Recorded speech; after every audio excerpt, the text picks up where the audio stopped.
హరే కృష్ణ. మన తలరాతను మార్చుకోవడానికి మనం భగవద్గీతను తప్పక చదవాల్సిందే. ఒక వ్యక్తి భవిష్యత్తులో జరగబోయే విషయాన్ని నిర్ణయించే దానినే విధి అంటారు. మన వాడుక భాషలో చెప్పాలంటే నుదిటి రాత అంటారు. ఈ తలరాతను మార్చలేమని అందరూ అంటూ ఉంటారు. ఎప్పుడైనా వారి పరిస్థితులు బాగాలేనప్పుడు అదంతా తన తలరాతగా అనుకుంటూ ఉంటారు. అంతేకాదు అనవసరమైన వ్యసనాలకి దగ్గర అవుతూ ఉంటారు. లేదా ఏవేవో పూజా విధానాలు చేసుకుంటూ రాతను మార్చుకోవడానికి ప్రయత్నం చేస్తూ ఉంటారు. ఇలాంటి వారంతా వారి కష్టాలను బంధువులకు, మిత్రులకు చెప్పుకుంటూ ఉంటారు. ఒకప్పుడు అసలు తెలియని వారికి కూడా వారి బాధలు చెప్పుకుంటూ ఉంటారు. ఇదంతా ఎందుకంటే తమ కష్టాల నుండి బయటపడవేసే మంచి పరిష్కారం కోసం సలహాలు వెతుకుతూ ఉంటారు. ఎవరైనా ఎక్కడైనా వెళ్తున్నప్పుడు ఒకవేళ ఆ మార్గంలో ఏదైనా ప్రమాదం ఉన్నదని తెలిస్తే తాను వెళ్ళే దారిని మార్చుకుంటాడు. ఇది అందరికీ కూడా తెలిసిన విషయమే. ఇదే పద్ధతి మన జీవితంలో కూడా ఉపయోగించవచ్చా? ఇక్కడ ఒక విషయం ఏమిటంటే మన బుద్ధి మనకి తగినంత మంచి సలహాలు ఇస్తూ ఉంటుంది. అది ఏ సమయంలో అయినా కావచ్చు, ఎక్కడైనా కావచ్చు. ఇది మంచిది, ఇది మంచిది కాదు అని. అలాగే ఏది చేస్తే పర్యావసనం ఎలా ఉంటుంది అని మన బుద్ధి మనకు చెబుతూ ఉంటుంది.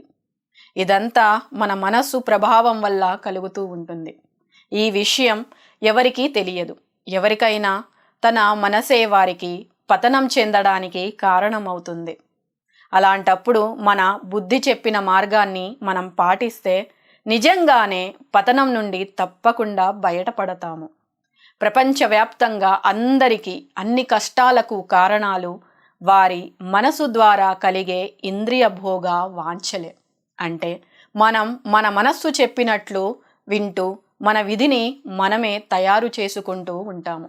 ఇలాంటప్పుడు మనం మన బుద్ధి చెప్పిన మాట వినము, కేవలం మనసు చెప్పినట్లే వింటాము. కానీ ఎవరైనా భగవద్గీతలో చెప్పినట్లుగా మనసు కంటే ఉన్నతమైన స్థాయిలో ఉన్నతమైన బుద్ధి చెప్పినట్లు వింటూ, అంటే బుద్ధి ఉన్న స్థాయిలో ఉంటూ తన విధిని మరియు తలరాతను మార్చుకోగలుగుతాడు.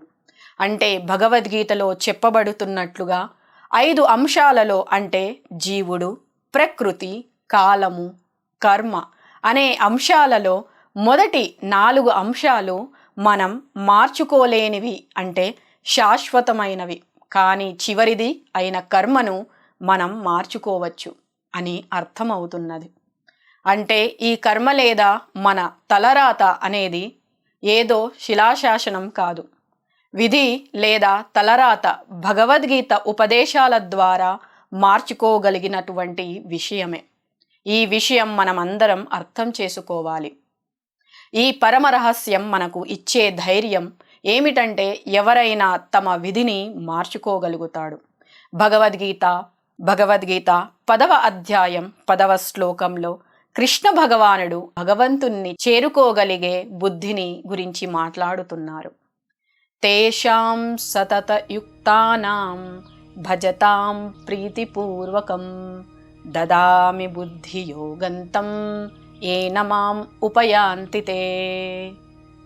ఎవరైతే తనను నిరంతరం భక్తితో సేవిస్తున్నారో వారికి తనను చేరుకోగలిగే బుద్ధిని ఇస్తున్నాను అని భగవద్గీతలో కృష్ణుడు అంటున్నారు. కృష్ణ భగవానుడు బుద్ధియోగం అనే ప్రత్యేకమైన పదప్రయోగం చేశారు. అంటే ఎవరైనా సరే భగవద్గీత సందేశాలను పూర్తి విశ్వాసంతో గ్రహిస్తారో వారు తమ నుదిటి రాతను మార్చుకోవచ్చు. ఈ విధంగా తన విధి మార్చుకోవాలని, నుదిటి గీతను మార్చుకోవాలని కోరుకునే వారికి భగవద్గీత మంచి మార్గదర్శనం చేస్తోంది. హరే కృష్ణ.